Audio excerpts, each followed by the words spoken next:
রাসূল করিম সাল্লাল্লাহু আলাইহি সাল্লাম মেরাজ গিয়ে 4টা নদী দেখতে পান। কয়টা নদী? 4টা নদী রাসূল সাল্লাল্লাহু আলাইহি সাল্লাম দেখতে পান, 4টা নদী। তার ভিতরে পৃথিবীর ভিতরে আছে 2টা। কয়টা? পৃথিবীর ভিতরে আছে 2টা নদী। এক নম্বর হচ্ছে ফোরাত নদী, ফোরাত নদী, আর 2 নম্বর নীল নদ, যেখানে ফেরাউনকে আল্লাহ সুবাই মেরেছে। কথা বলেন ঠিক কিনা? ফেরাউন খুব গাদ্দারি করত,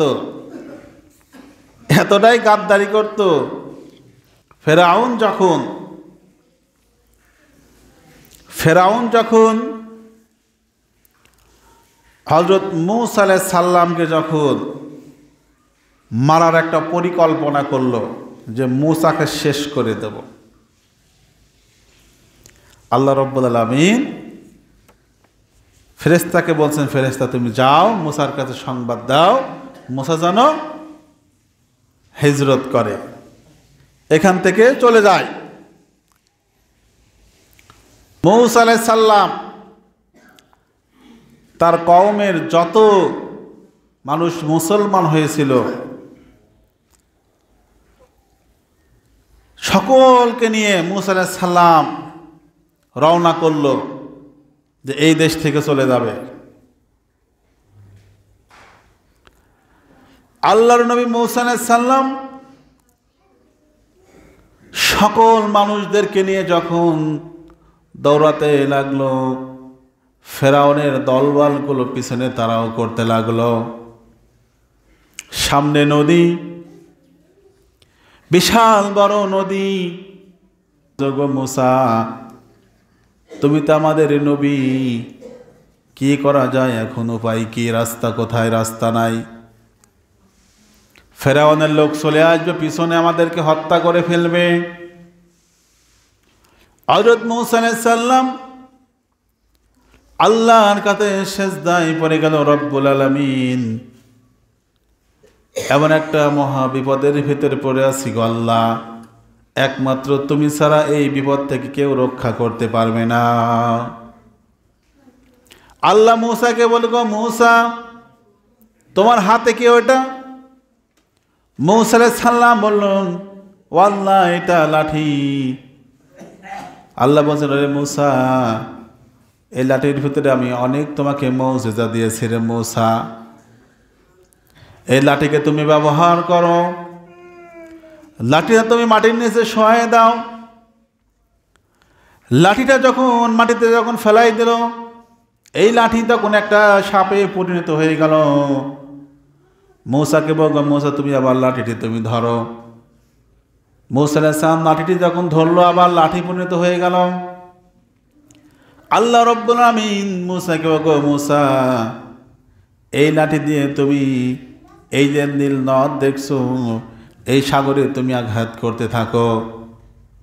হযরত মূসা আলাইহিস সালাম আল্লাহর নির্দেশে তখন সঙ্গে সঙ্গে ওই নীল নদের উপর যখন আঘাত করতে লাগলো, আল্লাহ রাব্বুল আলামিন সঙ্গে সঙ্গে ওই পানির ভিতর দিয়ে রাস্তা প্রবাহিত করে দিল। বলেন সুবহানাল্লাহ। আল্লাহ পারে না? বলেন আল্লাহ পারে? আল্লাহ অবশ্যই পারে, আল্লাহ সব পারে। ওয়াকানা হাক্কুন আলাইনা নাসরুল মুমিনিন। আল্লাহর কোন বান্দা, মুমিন বান্দা বান্দী যদি বিপদ আপদের ভিতরে পড়ে, আল্লাহ বলতেন তাদেরকে সাহায্য করা আমি আল্লাহ ওয়াজিব হয়ে যায়। কথা কোন ঠিক কিনা? মুমিন ব্যক্তিদের সব সময় পাশে আল্লাহ থাকবে। আল্লাহ বহুত পরীক্ষা করে। আল্লাযী খলাকাল মাউতা ওয়াল হায়াতা লিয়াবলুয়াকুম আইয়ুকুম আহসানু আমালা। বলেন সুবহানাল্লাহ। আল্লাহ রাব্বুল আলামিন বলছেন যে আমি মানুষকে খলাকাল মাউতা মৃত্যু দিয়েছি, ওয়াল হায়াতা হায়াত বলতে এখানে জীবন বোঝায়। কি বোঝায়? জীবন। মৃত্যু এবং জীবন দিয়েছি। লিয়াবলুয়াকুম আইয়ুকুম আহসানু আমালা, আমি এবং তাদেরকে লম্বা যে মৃত্যু এবং এই জীবনের মাঝে যে একটা সময় আছে, এই সময়টা দিয়েছি তাদেরকে কি করার জন্য? আহসানু আমালা, পরীক্ষা করার জন্য, যাতে করে তারা আহসানু মানে উত্তম, আমালা মানে আমল, কে আমার পরীক্ষায় উত্তম আমল দিয়ে পাশ করে। আমি আল্লাহ তাদেরকে সময় দিয়েছি, সুযোগ দিয়েছি,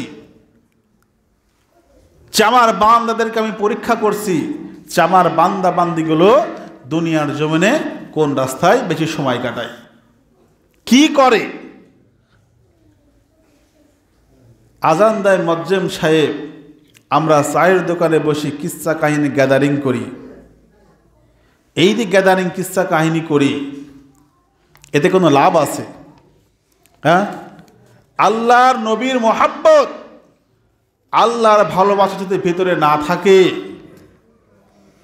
এই ব্যক্তি যদি মৃত্যুবরণ করে, তাকে যতই বলা যায় বিসমিল্লাহি আলা মিল্লাতি রাসূলুল্লাহ, এই কথা যতবারই বলা হয়, এটা মেনে নেবে আল্লাহ? কথা বলেন না, কোনো মেনে নেবে? আল্লাহ বরদাস্ত করবেন না, কখনো মেনে নেবে না। জীবনে কোনোদিন আমরা রসুলের আদর্শ মানলাম না, রসুলের মহাব্বত করলাম না, ভালোবাসলাম না, আল্লাহর হুকুম মানলাম না, আর ওই মৃত্যুর সময় যদি আমরা যতই রসুলের মিল্লাতে রেখে আসি, কোনো কাজে আসবে না, কোনো কাজেই লাগবে না।